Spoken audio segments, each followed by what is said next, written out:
পাচক রান্না করেছে? হ্যাঁ। বাবা কথা মা, এই প্রথম পাচক একটা কাজের কাজ করেছে, তুমি আর রিফিউজ করো না। থাম থাম থাম প্লিজ প্লিজ। দেখো আমার ছেলে বা মেয়ে যেই হবে না কেন, তার সামনে যদি বারবার পাচক পাচক বলে আমাকে ইনসাল্ট করা চলবে না, একদমই বলে দিচ্ছি আগে থেকে। আচ্ছা পাচককে পাচক বলবো না তো কি বলবো? বিজ্ঞানী বলবো? হ্যাঁ অবশ্য তুমি বিজ্ঞানী হতে পারতে, তোমার সে এলএম ছিল, কিন্তু হলে না। কি হলে তুমি? না পাচক। আবার বলছেন শুনে ফেললে তো কি মুশকিল। আচ্ছা কি মুশকিল বলো তো? আমি তো কিছুতেই তোমাদের থামাতে পারছি না, কিছুতেই তোমরা থামছো না।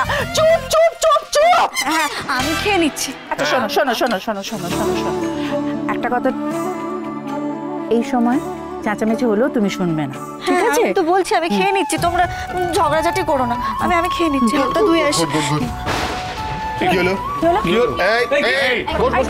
কি হলো? কথা মা, ও কি হলো কি হলো? কি হলো? মাথা ঘুরে গেছে, মাথা ঘুরে গেছে। এই দেখো মাথা ঘুরে গেছে, দেখেছো? খাওয়া দাওয়া করতে চাইছিলে, তার মধ্যে কি বলবো? আজকেই তোকে আমি একজন ভালো গাইনোকোলজিস্টের কাছে নিয়ে যাবো। আজকে শহরের বেস্ট গাইনোকোলজিস্ট, তো ডাক্তার দেখাতে হবে, নাহলে হবে না। সেটাই ঠিক হবে, সেটাই ঠিক হবে। দেখেছো দেখেছো দেখেছো কর্তামশাই, আমার দাদু ভাইকে দেখেছো? বউয়ের জন্য কত কি ভাবছে।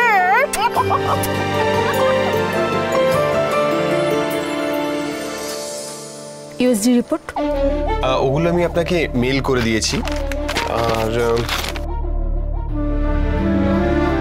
ইউএসজি প্লেটটা এখানে আছে। আর ইনিশিয়ালি ওকে যে ডক্টর দেখেছিল তার প্রেসক্রিপশন আর রিপোর্টগুলো আমি সাথে নিয়ে এসেছি।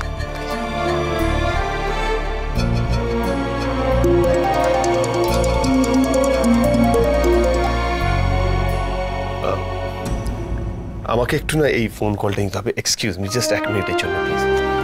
আমি আসছি, চিন্তা করিস না।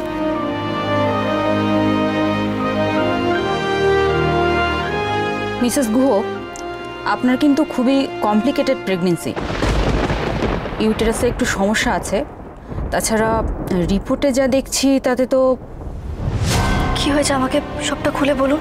দেখুন, আপনার জরায়ু মানে ইউটেরাসের যা শেপ বা সাইজ, তাতে বাচ্চা ধারণ করার ক্ষমতা বা বাচ্চা বড় হওয়ার জন্য যে স্পেসটা দরকার সেটা নেই।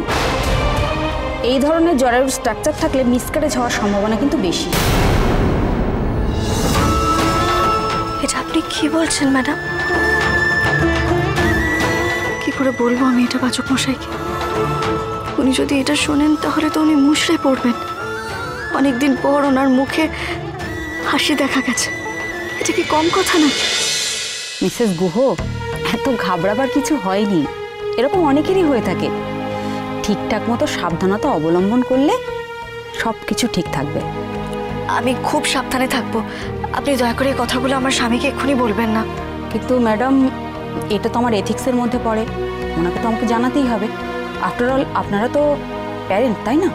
আমি বুঝতে পেরেছি, আসলে কি বলুন তো। কথা সোম থেকে রবি প্রতিদিন সন্ধ্যে ৭টায় স্টার জলসায় ও জিও হটস্টারে।